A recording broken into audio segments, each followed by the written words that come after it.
नमस्कार dear lovely students. बेटा हमने जो हमारा चैप्टर है ये पार्ट 6 हेलेन केलर, कल हमारा आधा हुआ था, आधा हम आज पढ़ेंगे। बेटा कल हमने क्या पढ़ा था कि हेलेन केलर जो है वो एक छोटी सी बच्ची थी, 19 महीनों की ही हुई थी और उन्हें बहुत तेज बुखार आ गया था।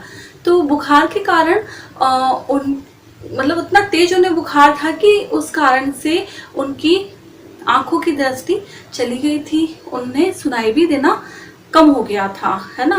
तब जब उनके माता पिता को पता चला तो वो बहुत ज़्यादा परेशान हुए और उन्होंने उन्हें कुछ सिखाने का सोचा। उसके बाद उनकी माँ ने एक बार एक समाचार पत्र में एक संस्था के बारे में पढ़ा और वहाँ की संरक्षिका से जाके वो लोग मिले और उसे पढ़ाने के लिए या उसे आगे बढ़ाने के लिए उनसे बात करी। तो अब हम आज देखेंगे कि उन्होंने क्या बात करी और आगे उसका क्या परिणाम निकला।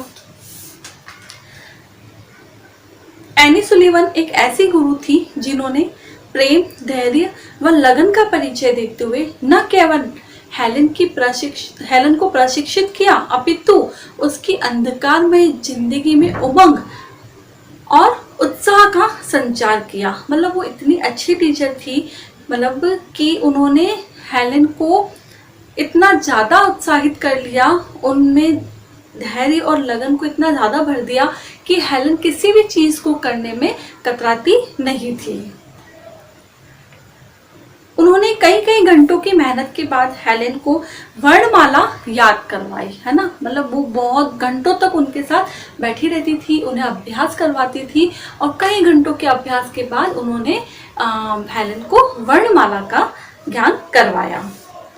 अपनी असाधारण प्रतिभा के कारण वे 6 महीनों में 625 शब्दों से परिचित हो गई। कितने महीनों में? ओनली 6 मंथ लगे थे उन्हें और उन्होंने 6 महीनों में कितने 625 शब्द सीख लिए थे। हेलन ने संकल्प शक्ति व कठिन अभ्यास द्वारा लैटिन, फ्रेंच और जर्मन भाषा का ज्ञान प्राप्त किया, है ना। उन्होंने सिर्फ अपनी जो लैंग्वेज थी सिर्फ उसी को नहीं सीखा, उसके अलावा उन्होंने लैटिन, फ्रेंच, जर्मन इन भाषाओं का भी उन्होंने ज्ञान प्राप्त किया था। सुलिवन की सहायता से 8 वर्षों के घोर परिश्रम से उन्होंने स्नातक की डिग्री प्राप्त करी। ठीक है, 8 साल तक उन्होंने बहुत परिश्रम किया। सुलिवन की सहायता से हेलन ने Mahatma Gandhi, Rabindranath Tagore, Karl Marx, Tolstoy आदि अनेक महान दार्शनिकों व साहित्यकारों के बारे में पढ़ा, है ना। उन्होंने उन्हें इतना अच्छे तरीके से उनकी रीडिंग पावर को, उनकी मतलब जो पढ़ाई है उसमें उन्होंने इतना सहयोग किया, और जो उनकी टीचर थी उन्होंने महात्मा गांधी की और रविंद्रनाथ टैगोर की इन सभी साहित्यकारों के दार्शनिक जो बुक्स थी उन्होंने पढ़ा। हेलन केलर ने ब्रेल लिपि में कई पुस्तकों का अनुवादन किया, है ना। कौन सी लिपि में? ब्रेल लिपि। ब्रेल लिपि वह लिपि होती है जिन्हें दिखाई नहीं देता है, वे इस लिपि के द्वारा अपनी पढ़ाई करते हैं। जैसे कि हमने व्याकरण में पढ़ा था, हमारी जो हिंदी भाषा है उसकी लिपि कौन सी है? देवनागरी लिपि, ठीक है ना। इसी तरीके से जो इंसान देख नहीं पाता है वो ब्रेल लिपि के द्वारा अपनी पढ़ाई पूरी करता है और इस लिपि के द्वारा ही उन्हें अक्षरों की पहचान होती है।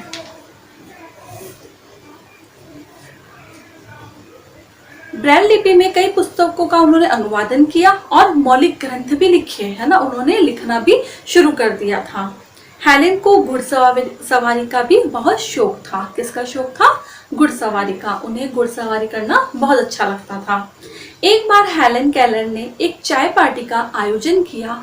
उन्होंने वहां उपस्थित लोगों को विकलांग मनुष्यों की मदद करने के बारे में समझाया। एक बार क्या होता है, वे कई लोगों को चाय की पार्टी के लिए इनवाइट करती है और जब वो लोग वहाँ इकट्ठे होते हैं तो बातें करते हैं, तो वो बातों ही बातों में उन लोगों से विकलांग लोगों की मदद करने के लिए कहती है और उन्हें समझाती है। तो क्या होता है, उनके समझाते ही सभी लोग मान जाते हैं और हजारों की तादाद में उनके पास डॉलर इकट्ठे हो जाते हैं।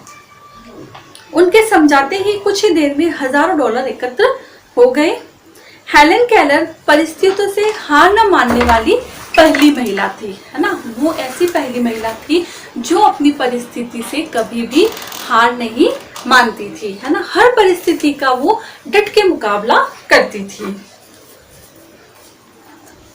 एक बार उन्होंने कहा था, जिंदगी के पहले 19 महीनों में मैंने जिन विस्तृत हरे भरे खेतों, चमकदार आकाश, पेड़ पौधों और फूलों की झलक देखी थी, उस पर मेरा अंधापन कभी पूरी तरह कूची नहीं फेर सका, है ना। मतलब उन्होंने क्या किया था कि जो उन्होंने 19 महीनों में जो देखा, हालांकि बहुत बड़े होने के बाद उन्हें वो सारी चीजें याद नहीं थी, लेकिन उन्हें ये पता था कि 19 महीनों तक मैं बिल्कुल स्वस्थ थी, तो वो उसी चीज को अपने जीवन में रखती थी।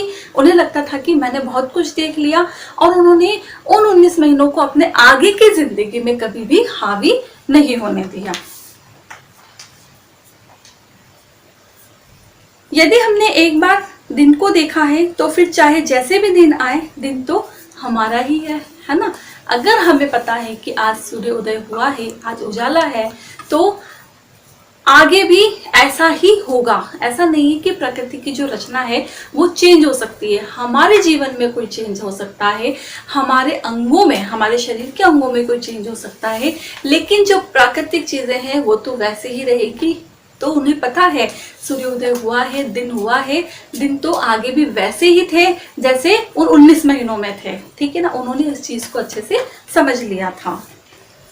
हेलेन केलर ने 6 बार विश्व भ्रमण करके करोड़ों रुपए की धनराशि एकत्रित की। वो कितनी बार वर्ल्ड टूर पे गई, बहुत बार वो घूमी। भ्रमण मतलब घूमना, ठीक है, भ्रमण मतलब घूमना।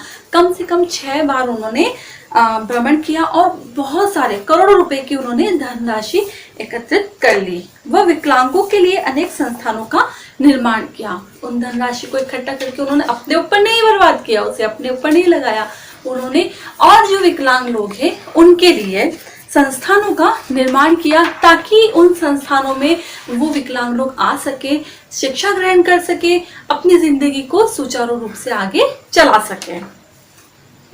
वे अनेक महान व्यक्तियों से मिली, बहुत सारे व्यक्तियों से वो मिली जब वो भ्रमण कर रही थी। तब वे रविंद्रनाथ टैगोर तथा पंडित जवाहरलाल नेहरू से बहुत प्रभावित हुई, है ना। इन दोनों से वो बहुत ज्यादा प्रभावित हुई, उनसे मिलकर उन्हें अच्छा लगा। हेलेन एक स्वावलंबी महिला थी, ठीक है ना। स्वावलंबी मतलब आत्मनिर्भर, स्वावलंबी मतलब आत्मनिर्भर। वे एक आत्मनिर्भर महिला थी। वे कभी भी किसी पे डिपेंड नहीं रहती थी, वे अपना काम स्वयं करने में ज्यादा रुचि लेती थी। उन्हें अपने लगभग सभी कार्य स्वयं ही करना पसंद था। हिम्मत और हौसले की अद्भुत मिसाल थी हेलेन केलर। एक बार उन्होंने कहा था, विश्वास ही वह शक्ति है जिसकी बदौलत ध्वस्त हुआ संसार भी सुख की रोशनी में आबाद हो सकता है। अगर हमारे मन में किसी भी चीज को करने का विश्वास है तो हम कोई भी चीज आसानी से कर सकते हैं, है ना। बदौलत ध्वस्त मतलब बर्बाद या नष्ट हो चुका संसार भी फिर से रोशन हो सकता है, उसमें प्रकाश लाया जा सकता है। लेकिन किसी भी चीज को करने के लिए हमारा विश्वास होना बहुत ज्यादा जरूरी है। अगर हम हमारा विश्वास ही खो देंगे तो हम कोई भी चीज अच्छे से नहीं कर पाएंगे। तो बेटा, इस चैप्टर को पढ़ के मेरा भी आप सभी से यही कहना है, चाहे हमारे जीवन में कोई भी परिस्थिति आए, हमें उसका डटकर सामना करना है, हमें घबराना नहीं है। हेलेन केलर तो एक विकलांग थी, है ना। वो देख नहीं सकती थी, सुन नहीं सकती थी, फिर भी वो इतना आगे बढ़ी कि आज किताबों में उनका नाम है। तो बेटा, हम तो हमारे जीवन में बहुत स्वस्थ हैं, हम तो इससे भी आगे बढ़ सकते हैं। इनसे हमें प्रेरणा लेनी चाहिए कि जीवन में कोई भी चीज़ मुश्किल नहीं है, कोई भी काम असंभव नहीं है। अगर हम ठान लें तो हम किसी भी काम को अच्छे से बखूबी कर सकते हैं। ठीक है बेटा, तो आज हमारा चैप्टर यही फिनिश होता है। Thank you.